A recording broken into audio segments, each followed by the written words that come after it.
بەناوی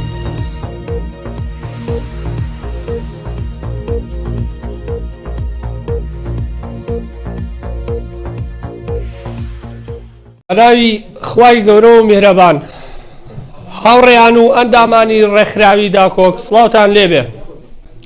بە خێراتنی یەکە بە یەکەتان دەکەم بۆ ئەم کۆبوونەوە فکری و پیشەیە لێرە لە شاری لیدس. ئامادەبوانی ئازیز، داواتان لێ دەکەم بە وێدەنگی و بەڕێزی خولەکێک بوەستین بۆ گیانی پاکی ئەو چالاکوان و ئازادی خوازانەی کە لە پێناو ڕاستی و دادپەروەری ژیانی خۆیان بەخشیوە.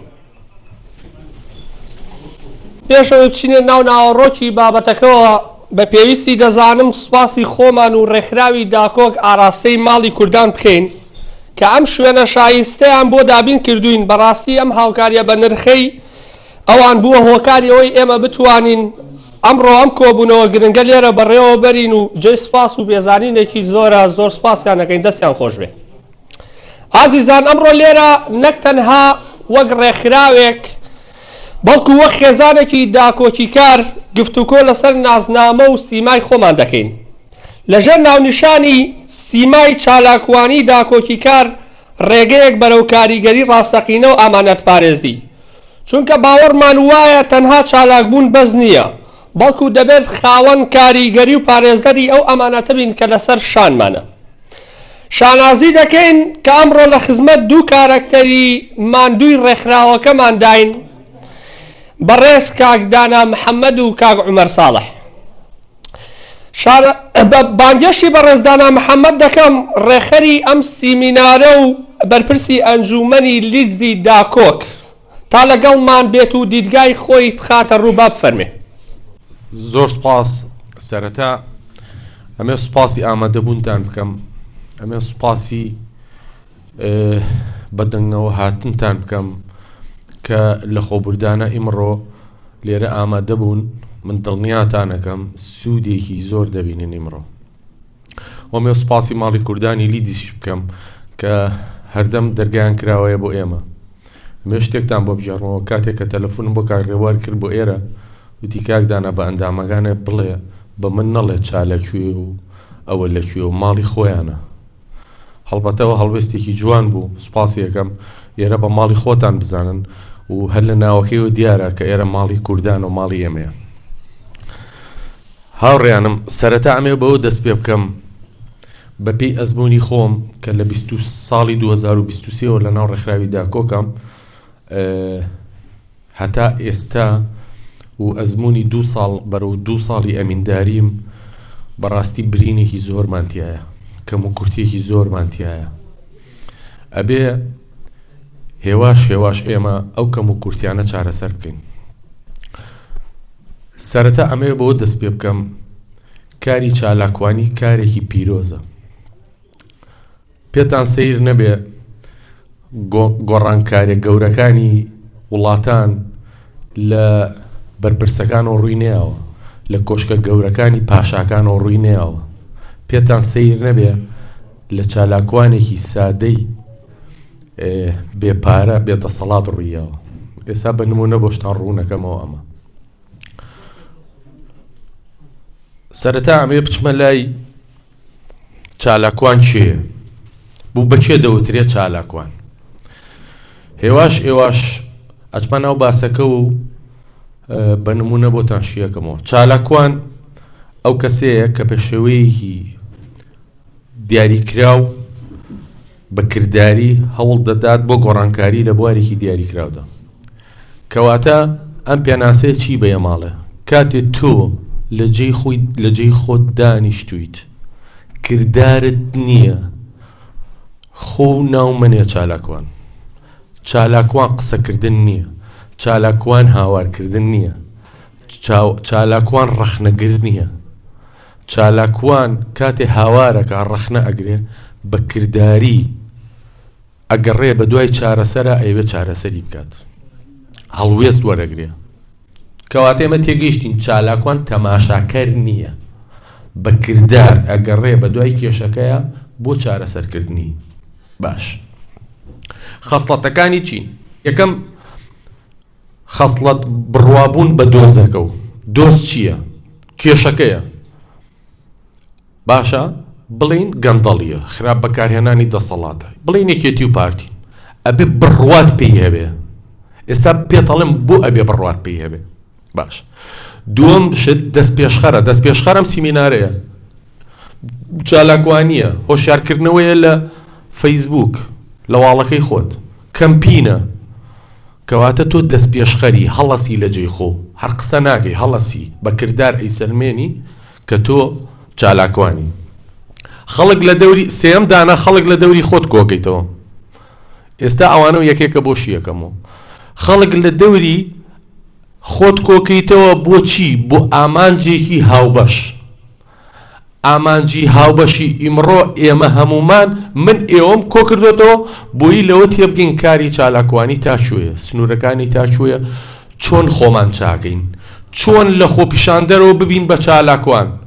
ئەی چۆن لە چالاکوانەوە ببین بە ڕێخەر دوایی چۆن ببین بە ئەمیندار بەڵام بۆیی بگەین بەم ئاستانەی خۆ دروستکردن پێویستمان بەوەیە لە پێشە چالاکوان بین چوارەم خەسڵەت لە خەسڵەتەکانی چالاکوانی بەردەوامیە بەداخەوە برینەکەی ئیمڕۆی من ئەوەشی تایە هەمانە 2 مانگە دیار نییە بەردەوامی یعنی چی یعنی بەردەوام بیت ئایا ئەو ئامانجە هاوبەشەی ئێمە بە ڕۆژێک یەتە دیکە لە پێناسی چالاکوانیا بە توێڵم نەخێر ڕۆژێکیوێ ساڵێکیوێ دوانێوێ ئێستا نمونەتان بۆێنمەوە نەنسۆن ماندێلا 27 ساڵ سجن کرا لەسەر مافەکانی ئەفریقا لەسەر ڕیستی وابزانم 40 ساڵی تەمەنی لەو بوارە بردەسەر ئاخرەکەی گەیشتە ئامانجەکەی نەتەمەن نەکات نابێ ڕێگر بێ لە بەردەم ئێمە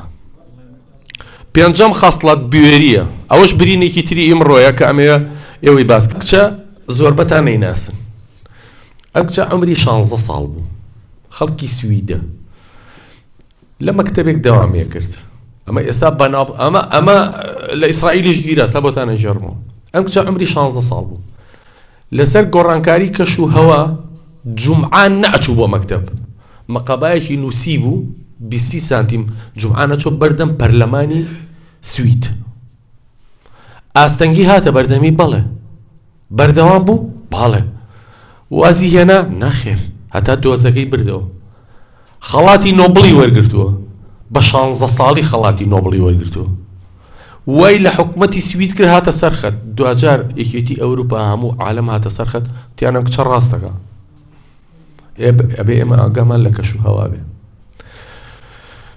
200 چالاکوان بینیمان 200 جار بیستومانە بە بەلەمانە لە کەنارەکانی بەرشەلۆنە و کەنارەکانی یۆنانەوە ئەهاتن بۆچی پشتگیری لە غەزە یەکێ لەوانەی گیرابی سواسعات ئەمە بوو چالاکوانی ئەبێ بجوڵیت کەواتە کە مایکە کاتە بەردەمەوتی چالاکوان چییە چالاکوان گۆڕینی بیرۆکە و بیرکردنەوە لە چارەسەرکردی و کردار بۆ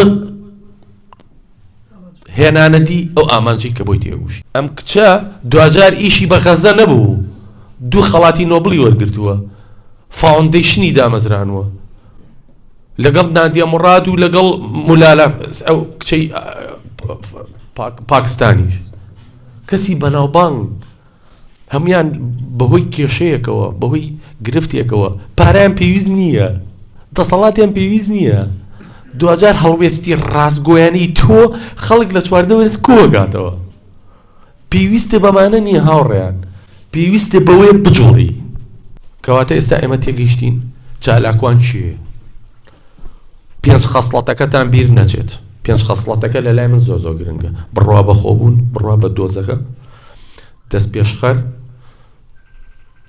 کۆکردنەوەی خەڵک لە چواردەوری ئەو دۆزەی خۆت بوێری و بەردەوامی بەڕێز کاکدانا محەممەد بۆ ئەم سەرنجە وردانە ئێستا دەچینە لای کاک عومەر ساڵح بەرپرسی پەیوەندیەکانی داکۆک با لە ئەزموونی خۆی وێنەی چالاکوانی کاریگەرمان بۆ بکێشێت سپاس بۆ کاکدانا و ڕوونکردنەوەانە گرنگن بەڕاستی یەکەم پرسیارەوەی کە مرۆڤ لە خۆی بکات نەک هەر لەم کۆڕەیە لە هەر شوێنێکی تر بیت کە بۆ مەجلیسێک بۆ کۆڕێک کە ڕۆی پرسیار لە خۆ بکەی بڵێ من بۆچی لێرەم، ینی بەڕاستی بۆچی لێرەی،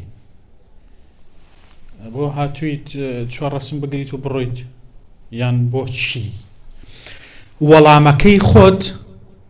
وەڵامەکەی خۆت پێت ئەڵێت تۆ چیت، مستەوای تۆ چییە، تۆ چۆن بیرەکەیتەوە، ئاستی بیرکردنەوە چۆنە. بۆ هەرچیەک لێرەیت بەلای منەوە زۆر گرنگ نییە، بۆ خۆت گرنگە کە تۆ بۆچی لێرەیت یان لە ناودا کۆکای، بۆچی ئەچیتە سەر شەقام، بۆچی هاوارەکەی. بەڕاستی باوەڕت وایە ئازارێک هەیە لە کوردستانە؟ بەڕاستی ئەمانە پرسیارن ها، بەڕاستی باوەڕت وایە کێشەیەک لە کوردستانە هەیە؟ بەڕاستی باوەڕت وایە کە سوکارەکەمان لەوێ لە ژێر ستەمی حکمان، ستەمی حکم چیە؟ خۆ نێتێڵیان لێبن. هەر ئەوەی کە ئینسان لە زەمانانیە زوڵمی لێکرێ، هەر ئەوەی کە ئینسان معاشەکەی دواکەوێ زوڵمی لێکرێ، هەر ئەوەی کەوا ئینسان ئەیبینێ دوو دەسەڵات کە حیزب لە هەموو سەر عەرزە، ئێستا بڕۆ سەیریکە لە هەموو سەر عەرزە حیزب هینی نییە، بچە کوشتی نییە، ینی چۆنە بێەوە کێ لە ئێوە لەم وڵاتە مەقەڕێم حیزبانی بینیەوە لێ بە پارتی کوا ڕقم مەقەڕەکەی کوا چەکدارەکەی ئێکاکە جیاوازیەکە زۆرە بران، ئەبێ بزانی بۆ لێرەی بە فعلی کە ئەڵەی بڕوخی ئەو دەسەڵاتە ئەبێ لە دڵەوە بێڵێ، من خۆم لە دڵەوە ئێڵێم، بۆ ئەکرێ هەرچەند من لە کوردستانیش هەر ئەمەم وتووە و چالاک بووم و ئیشم کردووە، کوردستان نەوت بێ ئەم نەموت بێ لەبەرەوەی لە ناو سیستەمەکەیە بووم نەمبینیوە، ها وێنەیە گەر ئەوە زۆر نزیکی کەیتەوە لە چاوت نایبینی، تۆ لە ناو وێنەکەیت لەوانەیە هەستی پێ نەکەی، کاتێ یەیتە دەرەوە لە ناو وێنەکە بۆ دەرەکەی بابە ئەم وێنەیە زۆر تەڵخە، زۆر ناشرینەکە منی تیا بووم، ئەم ژینگەیەکی زۆر خراپە. یەکسەر جیاوازی ئەبینێ لە نێوان دوو سیستمە، سیستمێک پێوترێ لیبرالیزم یا دیموکراتی، سیستمێک پێوترێ دیکتاتۆریەت و ئەسکەرتاری. بابە ئێمە لەو سیستمەوە هاتوین. پرسیار لە خۆت بکە بۆچی من نازانم قسە بکەم، بۆچی مەسەلەن کە عومەرە بینم بەبێ وەرەقە قسەیەکە بەس من بە وەرەقەکەشەوە غەڵەتەکەم، بابە عیبە، یعنی بێ بۆستی لەمە بێ بۆستین ڕاوگرین بڵێ بۆ تۆ عیب ناکەی کاکە نازانی قسە بکەی، هۆکارەکەی بزانە. بۆ چەندێکە لەم وڵاتایت چەند کتێبی خوێندوێتەوە، با بگیان ئینسان کە فێری قسەکردن ئەبێ کتێب فێریەکە برام. من کە سەرەتا هاتمە ئێرە لە ئوتێلای تو هیچ ناکەیت توانە خەریک و شێتە بووم، داوای کتێبم کرد، کتێبیان بۆ هێنام ئەندا بەلامە یانە هاتنە ژوورەکەمان و بە ئەو کەڕۆ تەواو نیت تۆ لەوێ شۆواز و لە کتێب نەهێناوە، ینی پێیان وایە ئێمە لە کتێب و مەکتەب ڕامان کردووە، بابە ئێمە چی ملەتێکی لە سەقافە ڕاقی لە خوێندەوە ڕاقی لە چی بۆچی هاتوویت؟ ینی بەریتانیا کە ئەڵێ یەکێک لە دووەلی عوزمای عالەم بەریتانیایە، شۆڕشی پیشەسازی بەریتانیایە، ینی گەورەت قوڵترین شارستانێتی جیهانی هەیە، خاوەنی ئەو هەموو فەیلسوفەیە. ئێمە کێک بەریتانیا دروست کردووە؟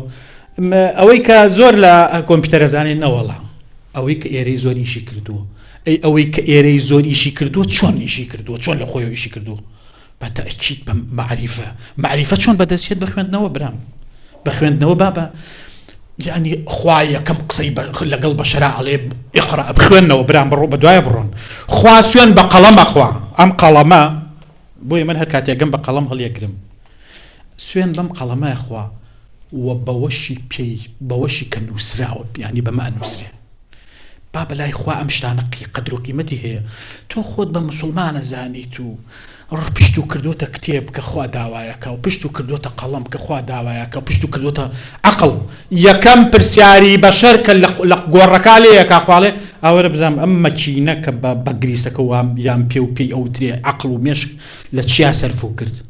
ئەی تۆ ئەڵێ چییە؟ ئەڵێ وەڵای قوربان هەر ئیش مەکرد مەجال منەوە، خوایش ئەڵێ بەدەما بیخن بەدەما خودوه فغلوه، ڕێک بەدەما بیبەن بەرەو جەهەنەم.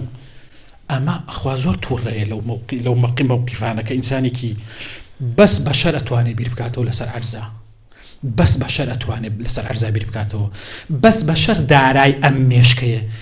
لەناو عنی حرمەتم هەیە بەڕێزان، ئەگەر خوا ئەم مێشکەی داوێتی بە بەشەر، حرمەتم هەیە بیدایە بە کەرێک، بەتاکید لەم شارستانی لە تۆلوانی بە قوتری دروست کردایە لەسەر عەرزە. مەلای گەورەی کۆی کە پیاوێکی گەورە لە پشتی ئەم پیاوەوە دروسە بێ، پێی ئەڵێن فەیلسوفی کورد مەسعود